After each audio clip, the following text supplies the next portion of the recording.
Hello বন্ধুরা, তোমরা কেমন আছো? আশা করি খুব ভালো আছো। আমিও খুব ভালো আছি। দেখো, আজকে আমি বানাবো ঠেকুয়া। দেখো, ঠেকুয়া তো অনেক রকমের খেয়েছো।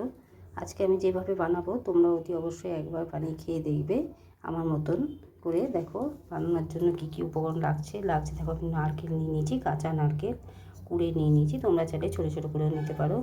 আর নিয়ে নিচ্ছি একটু বেশি করে মৌরি, সামান্য পরিমাণে নুন, সুজি, চিনি, আর এখানে নিয়ে নিয়েছি ময়দা আর তেল। এবারে আমি সমস্ত উপকরণগুলোকে একসাথে ঢেলে নেব, নিয়ে মেখে নেব। দেখো বন্ধুরা, আটাগুলো একটা বড় জায়গার মধ্যে ঢেলে নিলাম। তেলটা দিয়ে আটাটা খুব ভালোভাবে আগে মাখিয়ে নিতে হবে, মিক্সড করে নিতে হবে, যাতে কোনো গোটা গোটা ভাব না হয়ে থাকে আটা ময়দা আর তেলে। সেই জন্য সেটা দেখে নিতে হবে, খুব ভালোভাবে মিশিয়ে নিতে হবে এইভাবে। তারপর আমি সমস্ত উপকরণগুলো দিয়ে আমি ভালো করে মেখে নেব। দেখো বন্ধুরা, তেলটা দিয়ে ভালো করে আমি আটার সাথে মেখে নিয়েছি। দেখো, এমনি করলেই যে একটা মণ্ডপের মতন তৈরি হবে, তাহলে জানবে যে ময়ামটা খুব ভালো মতন হয়ে গেছে। এবারে আমি সব কিছু উপকরণগুলো সুজি, নারকেল, চিনি আর মৌরি সব দিয়ে দেবো। আর আমি ময়দা দিয়েছি 2 বাটির মতন, সুজি দিয়েছি 1 বাটি।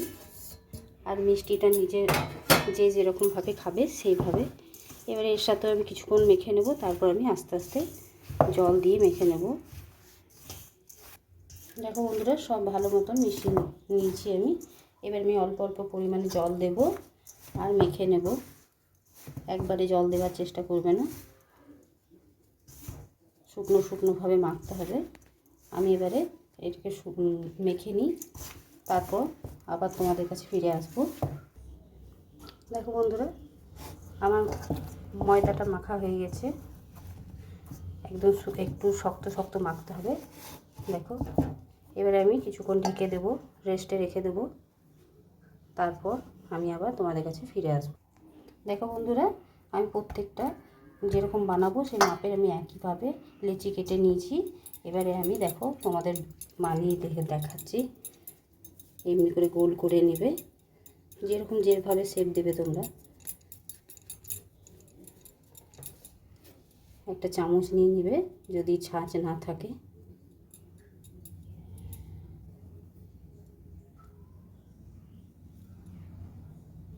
দেখো, একটা তৈরি হয়ে গেল।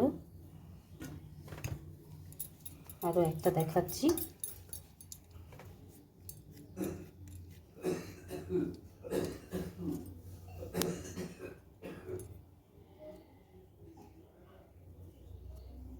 তোমাদের ইচ্ছে মতন দেবে শেপ। দেখো, আরেকটা হয়ে গেল। এভাবে আমি পরপর সবগুলো বানিয়ে নিয়ে তারপর তোমাদের কাছে আবার ফিরে আসছি। দেখো বন্ধুরা, তেলটা আমি আগে থেকে বসিয়ে দিয়েছিলাম, গরম হয়ে গেছে। আর দেখো, আমি সব বানিয়ে নিয়েছি। এবার আমি একটা একটা করে ছেড়ে আস্তে আস্তে ভেজে নেব। এপিট হালকাভাবে, হালকা আছে, হালকা হাতে নেড়ে চেড়ে আমি ভেজে নেব। গ্যাসের ফ্লেমটা লো রাখতে হবে, হাই রাখলে হবে না। এবার আস্তে আস্তে আমি উল্টে পাল্টে ভেজে নেব। দেখো বন্ধুরা, আস্তে আস্তে আমি ভেজে নিয়েছি। এই পিঠ উল্টে ধৈর্য ধরে ভাজতে হবে। গ্যাসটাকে হাই দিলে হবে না, তাহলে ওপর থেকে লাল হয়ে যাবে আর ভেতরটা কাঁচা থাকবে। তাই লো ফ্লেমে তোমাদের ভেজে নিতে হবে। দেখো, আমার ভাজা হয়ে গেছে। এগুলোকে আমি তুলে নেব। তুলে নিয়ে আবার বাকিগুলো আছে সেগুলো আমি একইভাবে ভেজে নেব।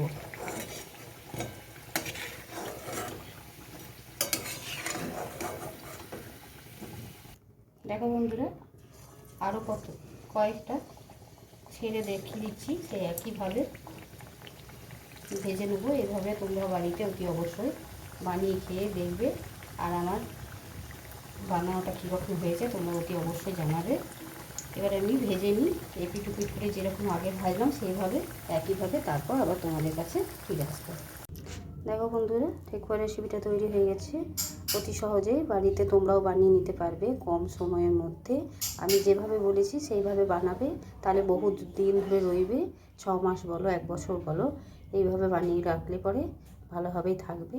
আর তোমাদের যদি ঠেকুয়ার রেসিপিটা ভালো লেগে থাকে তাই লাইক, শেয়ার এবং চ্যানেলটিকে সাবস্ক্রাইব করে দেবে আর পরিবার পরিজনের সাথে শেয়ার করে দেবে। আজকের মতো এতটুকুই, কালকে আবার অন্য কোনো রেসিপি নিয়ে তোমাদের কাছে ফিরে আসবো।